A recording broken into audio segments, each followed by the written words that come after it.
यहाँ पर आपके सामने ये क्वेश्चन दिया हुआ है, आपको मॉड निकालना है। तो सबसे पहले जो इम्पोर्टेंट है यहाँ पर आपको मॉडल क्लास निकालना पड़ेगा। अगर मॉडल क्लास आपने निकाल ली तो समझ लीजिए आपका क्वेश्चन हो गया। तो मॉडल क्लास निकालने के लिए आप देख रहे हैं यहाँ पर ये क्लास इंटरवल दिया है, ये फ्रीक्वेंसी का कॉलम दिया हुआ है। इस फ्रीक्वेंसी के कॉलम में सबसे ज़्यादा जो वैल्यू होगी उसको हम बोलेंगे वह जो है हमारा मॉडल क्लास है। तो सबसे ज़्यादा फ्रीक्वेंसी कितनी 8 है बेटे, तो आप इसको मार्क कर लीजिए।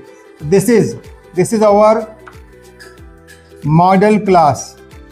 इस प्रकार से मॉडल क्लास को हमने मार्क कर लिया, यानी कि फ्रीक्वेंसी के कॉलम के अंदर आपको देखना है कि वैल्यू सबसे ज़्यादा कहाँ लिखी हुई है।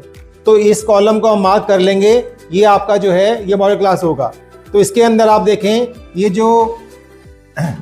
जो फ्रीक्वेंसी होती है इसको हम बोलते हैं F1 बोलते हैं, इसको बोलते हैं F0, यहाँ मार्क कर लेंगे। इस फ्रीक्वेंसी को बोलते हैं F2, और ये जो हमारा हो गया this is the lower limit L हो गया। और ये आप देख रहे हैं जो आपका फैमिली साइज जैसे दिया हुआ है, क्लास इंटरवल दिया है, इसमें अपर लिमिट में से जब लोअर लिमिट को माइनस कर देंगे तो क्लास विड्थ आ जाएगा जो कि H होता है। तो ये सारी वैल्यूज में पुट कर देंगे और हमारा आंसर इजीली निकल जाएगा। तो इसमें सबसे इम्पॉर्टेंट है मॉडल क्लास को पहचानना। तो आई होप आप अब इसके बाद मॉडल क्लास के अंदर पहचानने में गलती नहीं करेंगे।